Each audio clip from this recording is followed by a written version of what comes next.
As was mentioned, my name is Christopher NEWBAUER. I am the Chief Human Resources Officer for Rotary International and the Rotary Foundation. I come to you today from Chicago, Illinois, USA. In addition to my work at Rotary, I also serve as the Chair of the Board of Directors of the International Accreditors for Continuing Education and Training, which we affectionately call IACET.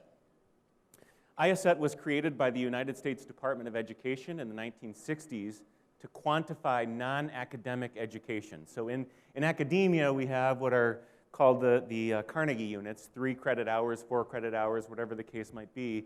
And the United States Department of Education wanted to figure out how do we quantify non-academic education for people in the workforce.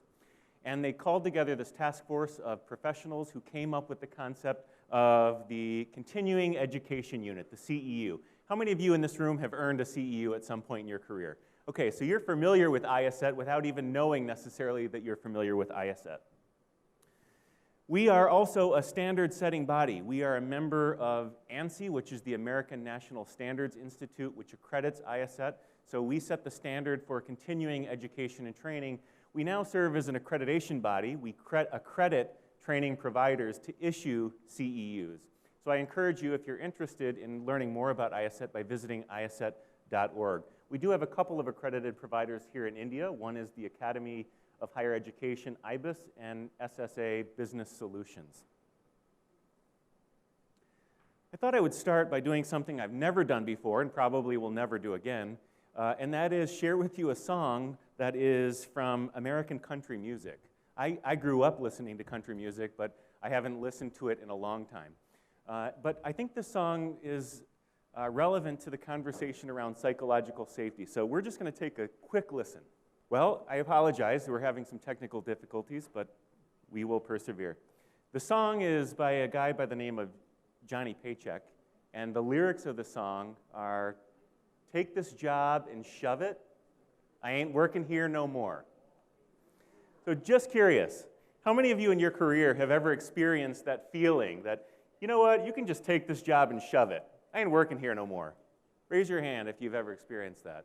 Okay, so I've worked at Rotary International since 2004. I'm going into my 19th year at Rotary, and I've always loved my job. And I'm always curious and interested in the difference between loving your job and liking your job. I loved my job from about 2004 till about 2011.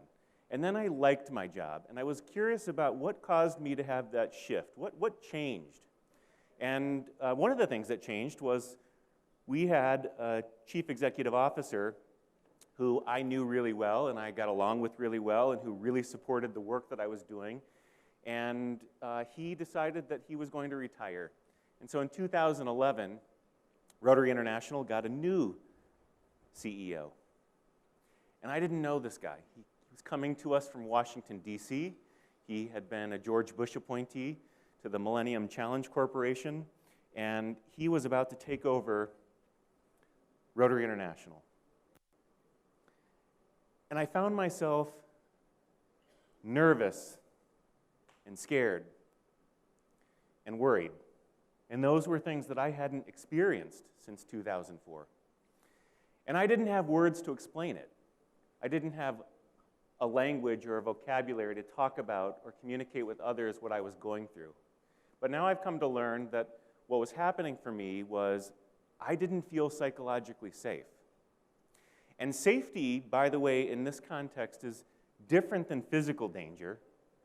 Safety was me being in a situation where I didn't feel like I could share my ideas because I was nervous that he would think my ideas were bad. Or I didn't feel like I could challenge what he might be proposing. Or if something was happening that I thought I should stop the line, I didn't feel comfortable or safe speaking up. And now I've come to learn that that concept is psychological safety. If you think back to your studies in psychology, you may remember a pyramid named after Abraham Maslow, an American psychologist, who came up with these different levels of human needs. The first of which is physiological, things like water and food and reproduction. All human beings need these things to survive. The next level he called safety. And the level above that he called belonging.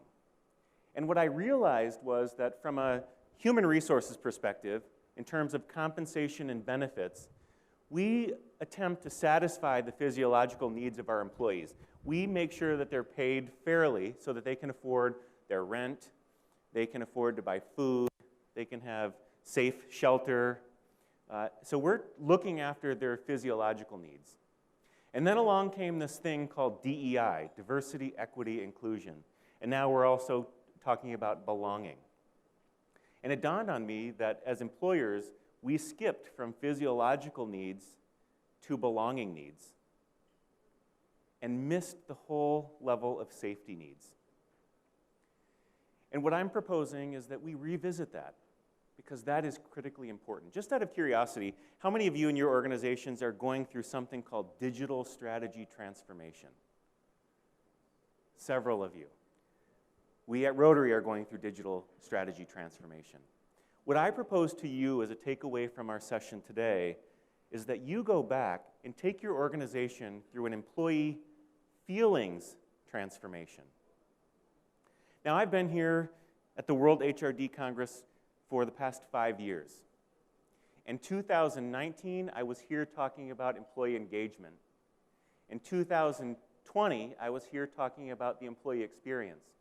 Today, I'm here to talk to you about psychological safety or employee feelings. And if I had some slides to show you, I would have a nice graphic that has the relationship between those three things, with the top circle being psychological safety. Because I truly believe that psychological safety is what leads to the employee experience, a favorable employee experience. Now, Global People and Talent at Rotary International has a vision of leading the way to an extraordinary employee experience. Why? Because we believe that employee experience leads to employee engagement. Employee engagement, of course, being the willingness of people to exert discretionary effort, both or from a cognitive perspective, an emotional perspective, and a behavioral perspective. So at the end of the day, as employers, what we all want is for our people to love their job. So psychological safety, from my perspective, helps us transition from take this job and shove it to take this job and love it. How many of you love your job? Absolutely love it.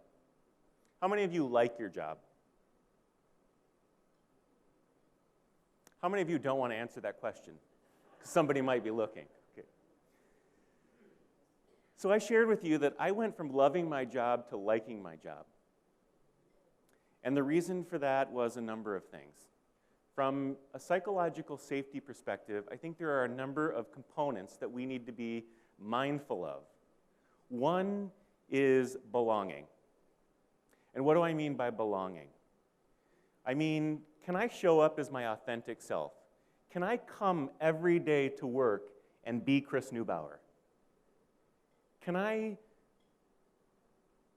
exhibit the qualities and characteristics that are innate in me as a person? Can I be my true, authentic self? And if I am, will I fit in? And so think about this from a number of different perspectives. Will people value my religion? Will people value my education? Will people value my experience? Will people value who I am as a person when I show up here every day? And the question from a psychological safety perspective is that safe for me to do? The next is learning. Is it safe for me to admit when I have no idea what people are talking about in a meeting? How many of you have been in that situation? You're sitting at a table or you're on a Zoom call and somebody's talking some fancy jargon and you're like, I have no idea what is going on, but I'm not about to ask because I don't want to look like the dumb one. How many of you have experienced that? Even if it's somebody using an acronym that you've never heard before or you don't know what it stands for, and then you're Googling to try to figure out what do they mean by those letters, because you don't want to be the one to say, I'm sorry, can you explain what XYZ is? And why do we not do that? Because we may not feel psychologically safe to be able to do that. And to the extent that we don't feel that safety, we experience fear. Fear that if I'm the one that asks the question, I'm going to be labeled as out of touch or dumb or not a team player or whatever the case might be. So first is belonging, second is learning. Third is contributing. Am I safe enough here to be able to speak up with my ideas? And what I realized when Rotary got a new CEO was I was full of ideas. I was full of thoughts and strategies and tactics that I thought we could use to lead the way to an extraordinary employee experience and further the work of Rotary. By the way, how many of you in the room are familiar with Rotary? Awesome. How many of you actually belong to a Rotary club? How many of you are willing to be talked into joining a Rotary club? So if I had ideas that I thought could advance the work of Rotary, which, by the way, in 2011 eradicated polio in India, and India was certified by the World Health Organization as polio-free in 2014. So the work of Rotary is no small deal. If I have ideas as an employee of Rotary International that I feel can contribute in some meaningful way to the work of the organization, not just in India, but globally, do I feel safe actually speaking up and sharing those ideas?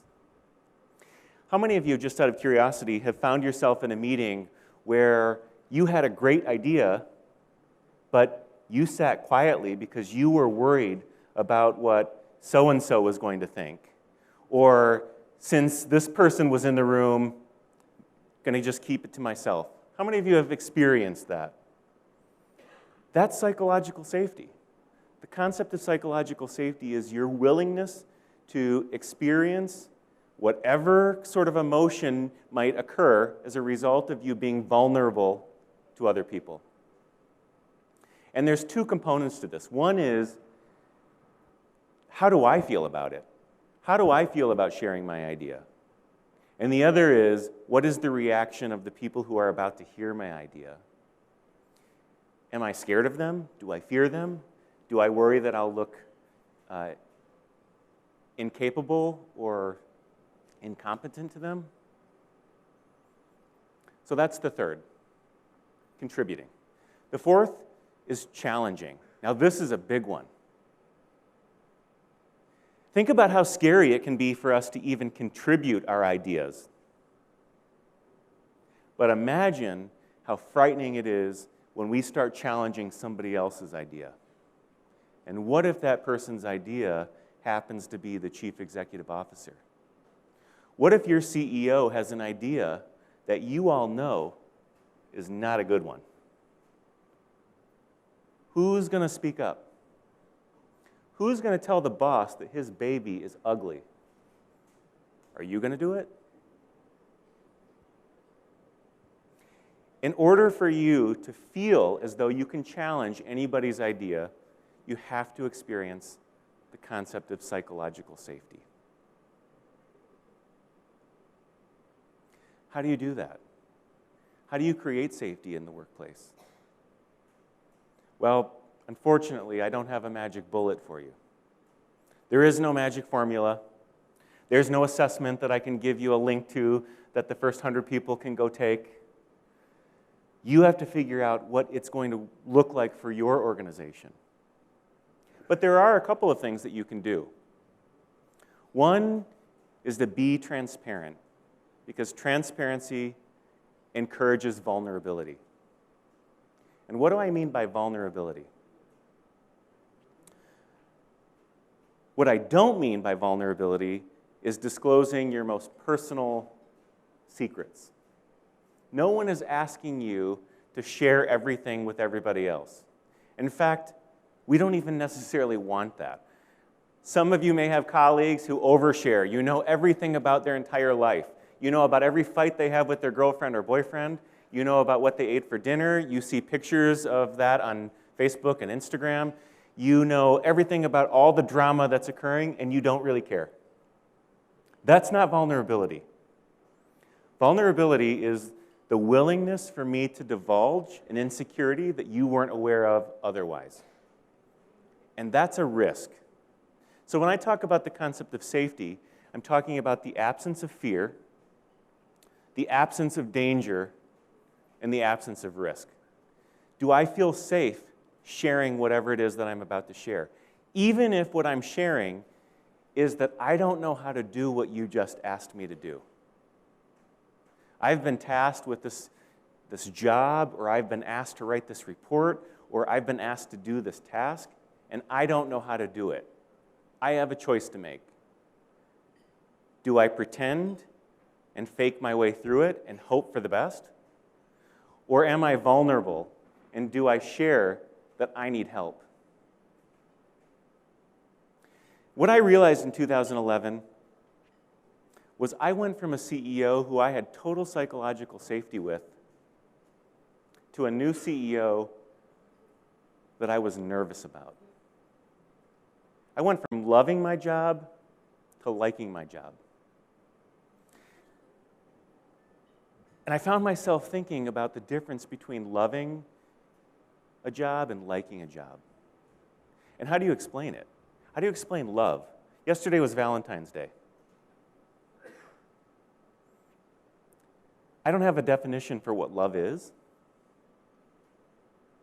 but I suspect that many of you in this room were able to discern the difference between like and love on Valentine's Day. Do you like this person, or do you love them?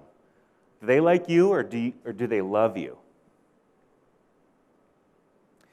And the best explanation that I could come up with is that like is a rational experience. And what do I mean by that? When you like something, it's more objective than love. I can explain what it means to like something. I can explain what it means, I can articulate what it means to like a certain food, a dish, or to like a speaker, or to like a conference, or to like a colleague. But what I can't necessarily do is differentiate between liking and loving, because loving is an emotional experience. So we're talking about the difference between a rational experience and an emotional experience. And the problem from an HR perspective is that we have been trained, managers have been trained, that there's no place or room for emotions in the workplace. Come in, do your job, and leave. The danger in that is that if we don't help people take this job and love it, if we don't create psychological safety for them in the workplace so that they're willing and able to feel a sense of belonging, they're willing and able to learn. And learning means asking questions. Learning means inquiry. Learning means getting more involved than you might otherwise. If we don't create conditions where people can't contribute, they can't share their ideas because they're uncomfortable doing so. If we don't create a condition where people can challenge each other, their boss, and even the CEO, we're missing a big opportunity. Because psychological safety leads to employee experience. And what are the components of employee experience? I chalk it down to 3 different elements. One is workspace. So how many of you have employees who are still working in an office environment? They still come to a designated location. How many of you are virtual? How many of you are hybrid? Yeah, a number of you. Oh, now it's caught up with me. Yes. I'll just share real quickly that in everything I do, my inspiration is this quote from Maya Angelou: people will forget what you said, people will forget what you did, but people will never forget how you made them feel. And that feeling is all about this concept of psychological safety. So I'll just skip through here. We've talked about this employee feeling ecosystem, if you will, where employee safety informs the employee experience, which informs employee engagement. And what does all of this do? What do you think? Shout it out. If we do all of these things well, what does it result in? A happy employee, but what does that result in? Higher productivity. But what is the end game? We want psychological safety, but if we're serious about employee safety, and we're serious about leading the way to an extraordinary employee experience, and we're serious about employee engagement, at the end of the day, what we hope this accomplishes is retention of our top talent. All of this together means that we're going to retain people. Why? Because they reach what's eventually, let me get to it. I walked you through all of this, the tipping point. How many of you are familiar with the work of Malcolm Gladwell? He wrote a book called Tipping Point. And what he wanted to figure out is, what is the point where something reaches mass? Kind of like COVID, right? We heard about COVID happening, and a couple people got it, and then the next thing you know, the entire world is shut down. That reached critical mass. So it reached the tipping point. What I'm curious about is, how do employees reach the tipping point between staying and leaving? In other words, how do we as employers make it more difficult for people to leave than it is for them to stay? And I wonder if the difference is if people love their job or if they like their job. And that's a weird thing for HR to think about. How do we help people love their job? Now, I want to caution you that I don't mean that people never feel frustrated. I don't mean that people never experience conflict. I don't mean that people walk away on a certain day feeling disgruntled or upset or angry. I don't mean happiness. Love here does not mean happiness. Think about love in your own personal situation. Think about someone you love. I almost guarantee that that person you love, you've been annoyed with, you've been frustrated by, you have wanted space from.